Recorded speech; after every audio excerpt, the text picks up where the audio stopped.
Trading card games have always been a more niche but still very popular hobby, and after 3 decades of its existence, there have been many different types of deck boxes made to house your cards. Ranging from things like the common plastic cheap box to more elegant designs like the Sidewinder or twin flippin' tray, there have been a ton of different designs meant to fit totally different needs. But deciding which deck box is best for you can be a little bit tricky, and that's where the professor from Tolarian Community College comes in, since he's been reviewing deck boxes for years now. And after all this time, he's finally teamed up with designer Adrian Alonso and GameGenic to create his perfect dream deck box. The Academic, which, although originally being a Kickstarter, is going to be available for purchase sometime next year for $50 USD. And so in this video, I'm gonna review the Academic. That's right, Prof. I stole your look, and now I'm stealing your videos too. Now this review is going to specifically be from the perspective of a Flesh and Blood player, because the professor did mention that he kept this game in mind while designing the Academic. Because there are a few needs that Flesh and Blood players have that aren't seen nearly as much in other games, but we're gonna get to that as I review this product. I'm also gonna be comparing this to something that I feel is quite similar, which is my original main deck box, the Ultimate Guard Twin Flippin' Tray, because they serve somewhat similar purposes. And this comparison will also work for the GameGenic equivalent of this box. Now starting with the comparison, we have the size of the Academic. It's a rather large deck box, being reasonably bigger than the Twin Flippin' Tray, which isn't the smallest of deck boxes either. In every way, this thing is just bigger. Not so big that the difference will be very noticeable, but if you already have a jam-packed bag when you go to the LGS, then this thing might not fit. But is that extra size worth it? Well, if we remove this magnetically kept on lid, which very conveniently can snap back on underneath, meaning that this thing is perfectly sized, you then open up to a rather large compartment for your cards and an open top tray. And then on the front, we've got this extra hidden compartment that houses 2 nice convenient little trays there. And one thing I really want to note about this deck box is it feels very well made. It's a very high quality product, very good amount of glue and stitching. This is the kind of deck box that is going to last you at least several years before it starts to fall apart from wear. Now as for the deck compartment, there's a very interesting design here. You've got 2 slots for the acrylic divider, which can either let you house sleeved cards, or you can tuck it away and put entire deck boxes like this Sidewinder or Boulder in there.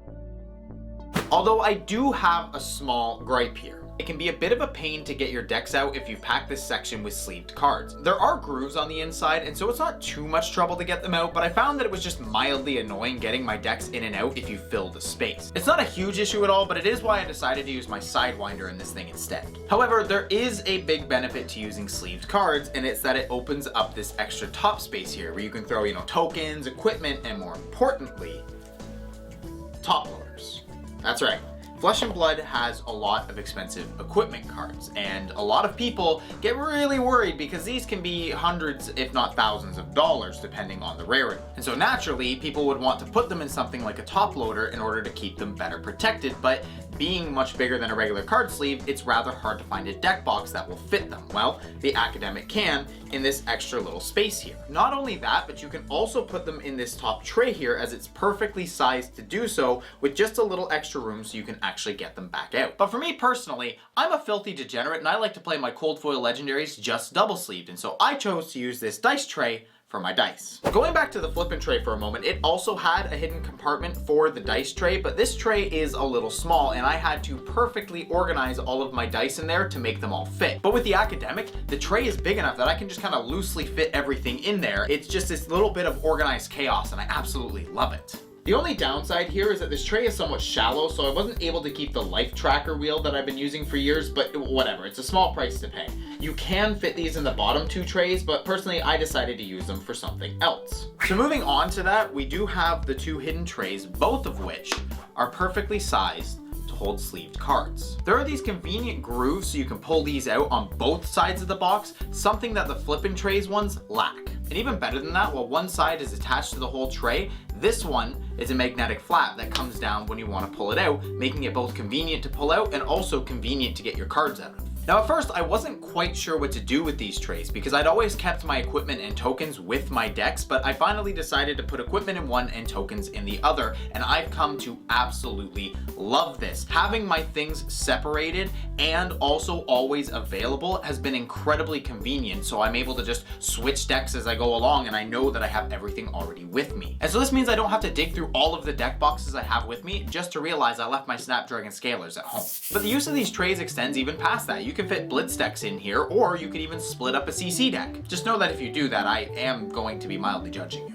Overall, this deck box is very, very solid. The versatility of it and honestly the elegance of it. I just want to talk for a moment about how beautiful this thing is. Most deck boxes have this like Xeno skin kind of gamer-esque, aesthetic to it, but this is this nice velvety smooth, and it just looks so nice. Quite frankly, this is the kind of deck box that I wouldn't want to put like one of these cheap plastic boxes into, because I mean it's cheap plastic versus this very elegant piece, and just it's so beautiful. And on that alone, I would recommend getting this. But there is one very specific thing that we need to cover in this video. Does it stand up to the shake test?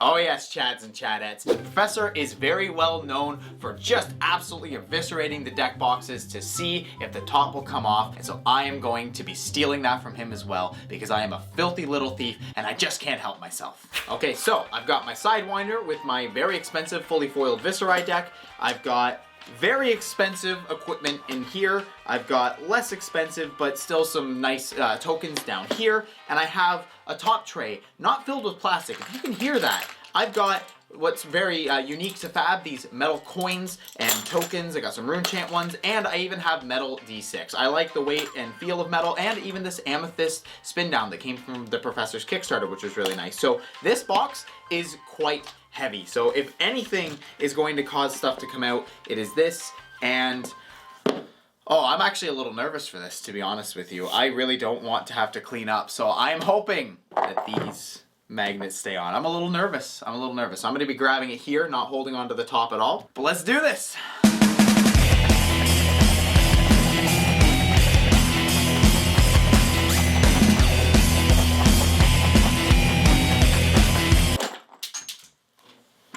Okay, well, it looks like I did manage to do that. Didn't come off fully. I did have one token fly out. Now, one thing I will mention is I do think that part of it was partly my grip on it was pushing it inwards. But honestly, if you have to shake that vigorously to make one little token slip out, I'm gonna rate this as pretty good. I'm gonna say that, like, if it takes that much vigorous shaking to make a little thin token slide out because you open up a bit of space, I'm gonna say that it passes. It didn't come out. If this is in your bag, it's not gonna fall out all over the floor. We're gonna call this one good.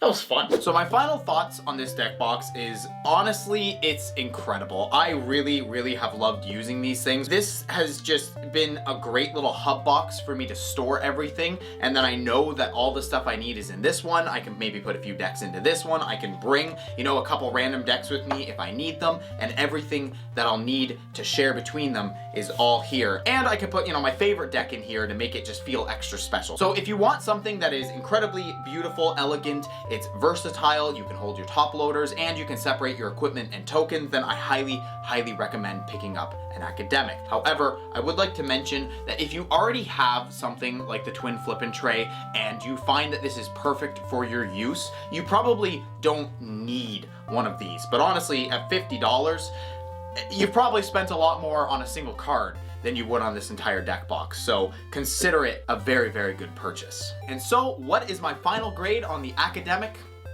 F-, 0 out of 10. Worst deck box ever. If you like this video and wanted to support me, consider checking out my Patreon. There's extra bonuses like Talishar card sleeves, early access to videos, and even your own GigaChat card. And to those who are already supporting me, you have my undying thanks. It's because of Chads like you that I can continue to do what I do. So please, stay Chadly, my friends.